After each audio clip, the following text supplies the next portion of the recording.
Oi, gente, tudo bem com vocês? Espero que sim. Como eu havia falado na aula anterior, vamos falar um pouquinho hoje sobre os Três Mosqueteiros, ok? Creio que todo mundo já deve ter lido, né? Relido até o romance. Vamos lá, vamos falar um pouquinho sobre os principais personagens aqui, algumas características, mas vamos dar uma recapitulada aqui e falar um pouquinho sobre o romance histórico também, né? Bom, Os Três Mosqueteiros, de Alexandre Dumas, é um romance histórico. E romance histórico, gente, é um gênero literário em que a narrativa ficcional se relaciona com fatos históricos, né? Eu já expliquei isso em aula para vocês, mas nunca é demais lembrar. A composição das personagens e dos cenários é feita de modo em que estejam em concordância, né, gente, com documentos e dados históricos. Então, os fatos, os personagens são baseados em fatos históricos, coisas que realmente aconteceram. Isso oferece ao leitor uma noção da vida e dos costumes da época, né? É bem interessante. Romance histórico tem essa característica porque pela leitura do romance você tem uma noção dos costumes da época, porque a descrição é fiel, é baseada na história, ok? Não é somente ficção. O romance histórico, gente, ele deve descrever fatos e personagens como existiram, exatamente como existiram.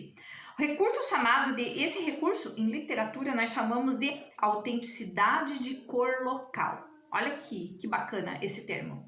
Então, autenticidade de cor local, né? Eu uso essa expressão, né? Para falar dos fatos e personagens, né, como eles realmente existiram. Então, em literatura, eu uso essa expressão, autenticidade de cor local. Legal, né? Bom, o fato histórico deve ser o ponto de partida para a construção da ficção, ok? E ambos interagindo, né? Ali, história e ficção interagem entre si. E é muito tênue a linha entre um e outro no romance histórico. E o uso de temas heróicos e personagens representando valores éticos e morais. Isso é bem comum em romance histórico. A narrativa é construída no tempo passado, certo? Em detrimento do tempo em que escreve o autor. Então, é sempre algo que o autor se remete ao passado. Essa é uma das características do romance histórico. E tem a busca de legitimação dos fatos históricos, né? Através do quê? Através de documentos e referências históricas. É a tentativa de recuperar estruturas sociais, culturais e também políticas, né? Bom, aí vamos agora falar um pouquinho dos Três Mosqueteiros. O contexto dos Três Mosqueteiros aconteceu na França, né? O ambiente é a França do século XVIII. França do século XVIII. Então, Os Três Mosqueteiros é um romance histórico e pega personagens e passagens reais da época de Luís XIII e Luís XIV, tá? Dos reis lá, Luís XIII e Luís XIV. Então, no romance histórico, nessa obra, nesse romance de Alexandre Dumas, existem alguns personagens reais, tá? Que é uma das características do romance histórico. Pega fatos, personagens reais baseados em documentos históricos, ok? Então, vou citar alguns aqui para vocês. Os reis, né? 13 e 14 existiram de fato, vocês os encontram lá na história.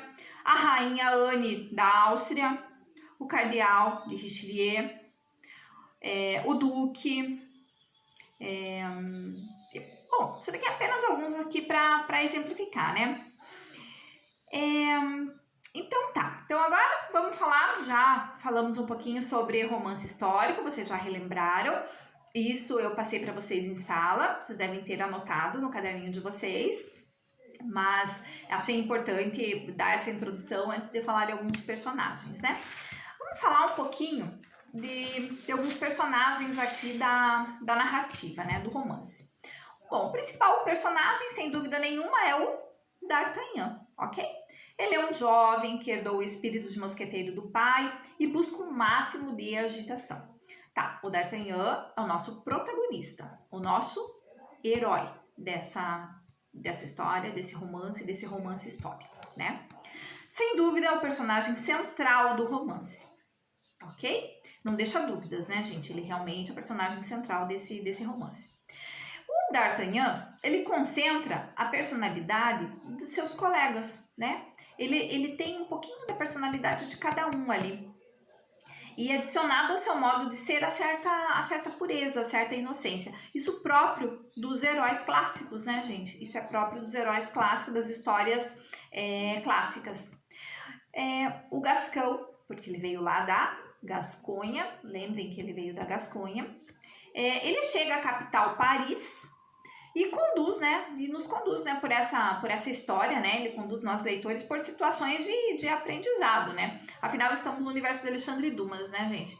Muita aventura que acontece nesse livro, né?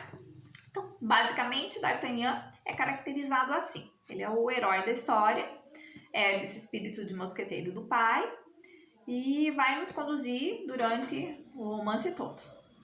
E o Porthos? O que vocês acharam do Porthos? O Porthos já tem um comportamento mais impulsivo. E o Porthos, ele tem uma característica assim não muito legal, né? Ele gosta de contar vantagens. Ele conta muita vantagem. Ele sempre, como diria assim, um dito popular, ele sempre puxa a sardinha pro lado dele, né? Ele sempre conta essas vantagens, principalmente essas vantagens quando a história é relacionada a mulheres, né? E a duelos. Ele sempre gosta de aumentar essa história a seu favor. E o Aramis? O Aramis já é completamente diferente do Porthos, né? O Aramis é piedoso, é idealista, ele sonha, gente, com o dia que vai abandonar ali os mosqueteiros e vestir a batina, né? Ele sonha com esse dia. E como que ele, né, vocês lembram lá na história que descreve como que o Aramis ganha algum dinheiro? Ele vende seus poemas, né? Então, ele é culto, é muito emocional, é extremamente emocional. E na história, nós percebemos, gente, bem a personalidade dele quando ele precisa, né? Quando ele necessita decidir entre o que ele deseja, o que ele quer e o que deve ser feito, o que ele deve fazer. Entre a vontade dele e o dever. Fica bem clara essa personalidade dele. E ele vai sempre escolher dever. Ele deixa a vontade dele sempre em segundo plano para escolher o que deve ser feito, né? Esse é o Aramis. E o Athos? Bom, diferente dos seus companheiros, ele parece triste, né? Ele parece bem triste, ele demonstra certa melancolia, assim, diante da vida. Só que tem uma característica bem importante do Athos aqui, que nos momentos de crise, enquanto os outros se desesperam, ele consegue manter a calma, né? Então, eu acho que duas coisas que devemos ressaltar aqui na personalidade do Athos, né, que é diferente dos companheiros. Primeira coisa, que ele parece muito mais melancólico, ele parece demonstrar uma certa tristeza em relação à vida, né, em relação à existência, em relação a tudo, mas em momentos de crise, ele é o único capaz de se manter centrado, de manter a calma.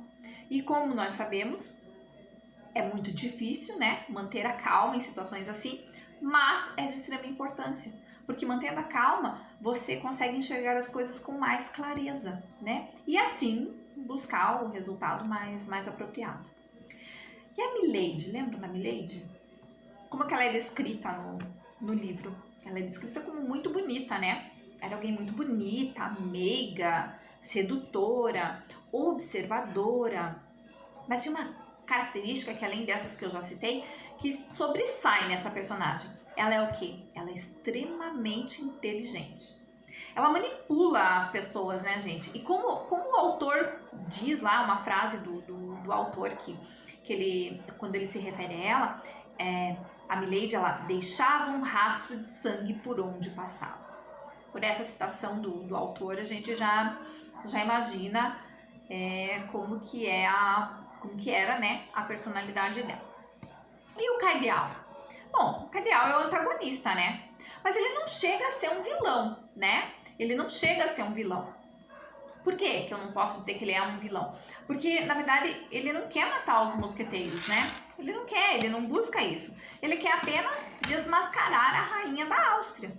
Então, ele é o antagonista, né? Que se opõe ao herói, ao protagonista, mas ele não chega a ser um vilão. Gente, antagonista e protagonista são antônimos, né? Na linguagem literária. Antagonista e protagonista são antônimos na linguagem literária. Então, o protagonista é o herói, ou em alguns casos pode ser também o anti-herói, ok? Já o antagonista geralmente é o vilão da história, certo? Mas alguns aqui, como é o caso do cardeal, ele não chega a ser um vilão propriamente dito, né?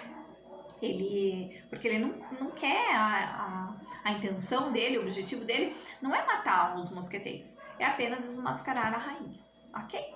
Gente, por hoje é só. Voltamos numa próxima aula, aí seguindo lá a sequência do nosso livro didático, ok? Fiquem bem e até a próxima!